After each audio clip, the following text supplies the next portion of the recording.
Hello! Today is loading day. Yan. Maglo-load kami sa Airpan. Kulit. Ayan kasama ko mag-load. Hi ka. Hi!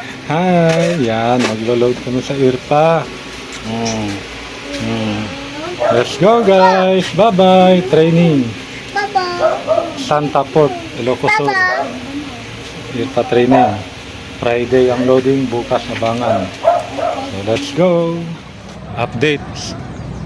So 8:40 na, meron na tayong isang ibon dumating. Nagload nga tayo kagabi sa Irpa para sa training. Yan. So may isang bird na tayong dumating, isa. So wala pa yung 4, bali 5 yung training natin i-load. So abang-abang lang tayo doon sa 4, wala pa. Yan lang muna ang update natin.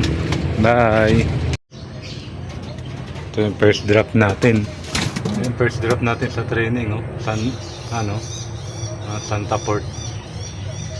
Bila bumabawi siya. First drop training natin yan. Ito yung second drop. Ito yung second drop natin. Hindi ko nakuha na ng video. Yan. Nestmate yan. Yung unang drop at saka yan. Mag-nestmate sila. Hintayin pa natin yung tatlo. Update nga pala, hindi ko sila nabantayan kanina, medyo busy. So yung training ko kagabi sa Irpa na 5 ay kompleto na sila ngayon. Ito yung 1, 2, 3, 4, 5. Yan sila.